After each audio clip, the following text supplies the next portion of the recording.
pessoal, meu nome é Débora, professora de História. Vou trabalhar com vocês hoje a reforma e a contra-reforma.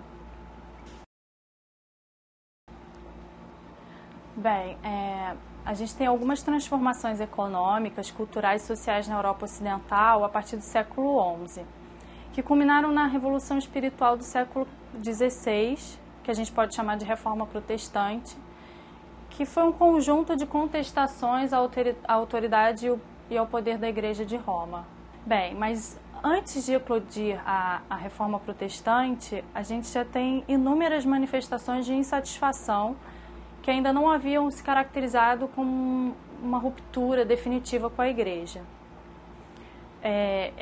Essas manifestações de insatisfação eram chamadas pela Igreja de Roma de heresia, que eram consideradas verdadeiros atentados à moral cristã. Elas foram duramente reprimidas pelo Tribunal de Santo Ofício ou Santa Inquisição.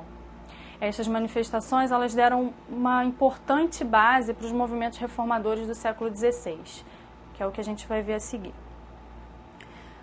Bom, a gente tem algumas principais razões, entre muitas, que motivaram a reforma, mas a gente vai pontuar aqui somente algumas principais razões. Bom, tem a condenação da usura pela Igreja, entendendo usura como a prática do lucro, a prática dos juros, o lucro com as transações comerciais e financeiras, que dificultavam o desenvolvimento do comércio e da atividade financeira da burguesia.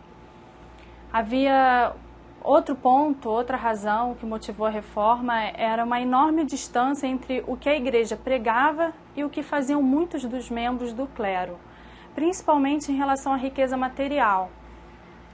Muitos acumulavam bens e propriedades, o que ia de encontro a um dos princípios cristãos da pobreza e da caridade. A atitude mundana do clero também era bastante condenada. O clero, por possuir muitos bens, acabavam financiando senhores feudais daquele momento e acabava favorecendo a fragmentação política desse período. A gente tem uma das talvez mais graves para os reformistas, que é a prática da simonia, que era o comércio das coisas sagradas.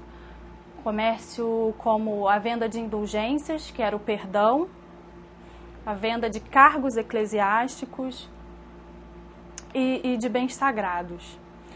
Bem, essas situações, aliadas à cobrança de dízimos, impostos cobrados pela própria Igreja Católica, começou a incomodar intelectuais da própria Igreja que se encontravam sob a influência do humanismo renascentista.